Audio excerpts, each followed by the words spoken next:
First 4 channel members or patron members that reach out to me and want these, I'm going to send them to throw them in an envelope, send them to you. Obviously, I have to get your address and all that.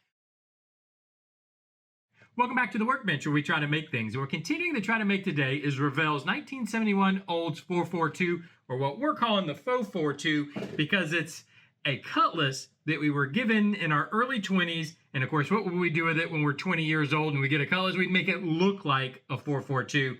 So we call it the Faux 42. And as usual, there is a playlist down in the description where you can get caught up on this build and kind of figure out how we got here. But where we're at right now is kind of the last steps. And I actually said I wasn't going to do another update before it was completely finished. But I've got some exciting news, so stay tuned for that. And that's why we're doing this update, is because there is exciting news. So let's kind of just jump in and get a real quick update on the Faux 42. I was going to start with by just pointing out that I started doing all the chrome trim.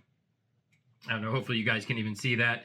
Just putting in all the stainless. I still haven't decided if I want to put in the stainless around the wheels and on the back. I might do that. I was gonna leave it off like it is off, because that's what I always did with my cars, is I always took those trim pieces off, the chrome pieces off. But I might put them in. I don't know. Let me know what would you do? Do you think we should have the chrome or the stainless that goes in the wheel wells? There's also one that goes right back here on the edge of the trunk lid. What do you think? Should we put those in or leave them off? And by put them in, I mean paint them.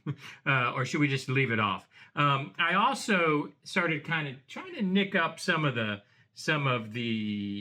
what do we call these? The stripes that we've put on here. Give them a little wear. Everything else has wear, so it looked a little weird with them just being totally clean and fresh. So I'm trying to give them a little bit of wear. I'll probably keep working at that. I might even add a little bit of discoloration to them.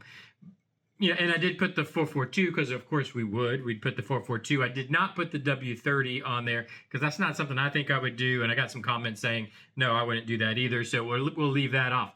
But the exciting part here is I got the motor wired. By wired, I just mean the spark plug wires. Now, the coil wire is still hanging out here. The coil's over here on the fender well. So I haven't hooked it up just yet. Because we haven't glued these two pieces together, which is here. In fact, I can take it apart. There you go. So now you can see we got two different pieces. So I have to finalize a few things over here before I can glue it over here. Actually, finalize over here before I glue over here. Anyways, that's why we've got like this wire hanging loose here. We've got a coil wire hanging loose here. But that's not even really what I'm excited about. What I'm really excited about, the 3D printer came in. So I got the 3D printer. In fact, I got it, I guess it was over the weekend. And I've got it set up. I got it calibrated. I got it printing. I got it doing its thing. And we have an air filter.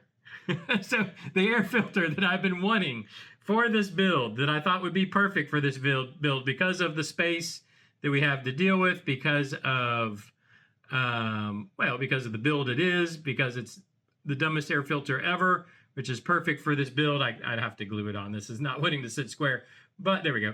But we got our air filter. I'm beyond excited. It is literally exactly what I wanted. It's not the B&M one. It's a Holley, the model I was able to find, and I actually purchased this model. It's the Holley, same dog bone style air filter, but it's the Holley one. And what I wanted to talk to you guys about is I have 4 more of these things. So I have 4 more of these things. What I thought I would do is I'm going to be starting this Saturday. I'm going to start doing a new build over on the members and Patreon page. In fact, let me show you what it's going to be. This Saturday, we are going to start working on this guy here. I can't even fit it in the screen. It's so big. Basically, the Freightliner, cab over Freightliner. This is going to be our shop rig, or our shop truck. I'm going to do this for for channel members and for patron members. And what I thought I would do is, if you are a channel member or a patron member, what do I have? 4 of these, I think. Yeah, I have 4 of these. I'm going to clean them up, glue them together. I'll leave them unpainted. First 4 channel members or patron members that reach out to me and want these, I'm going to send them to, throw them in an envelope, send them to you. Obviously, I have to get your address and all that, but I am happy to send these out to you if, again, for patron members and channel members.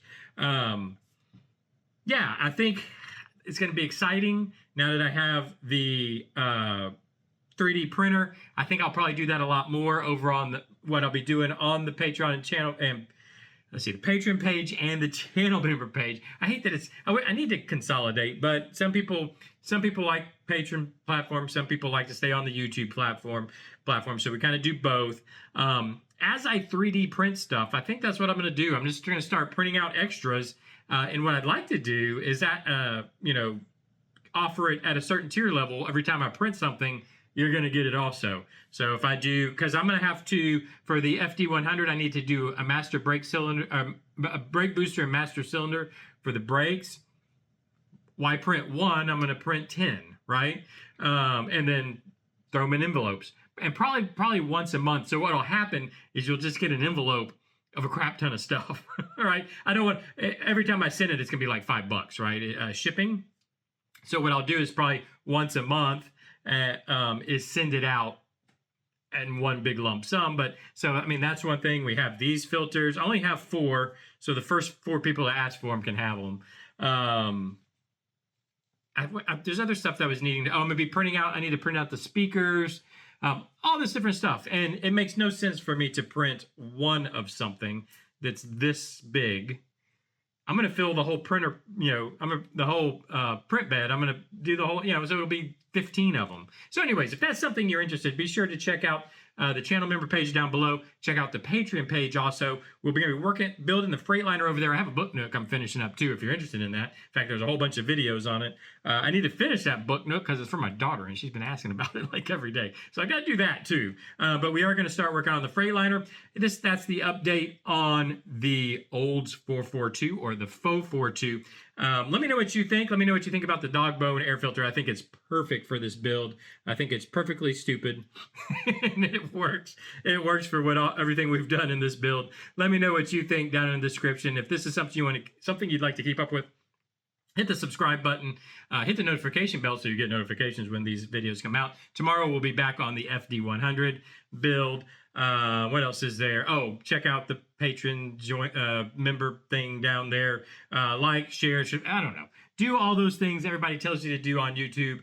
I've got to get back to work not only on this, but the FD100. So I will see you guys tomorrow. Bye-bye.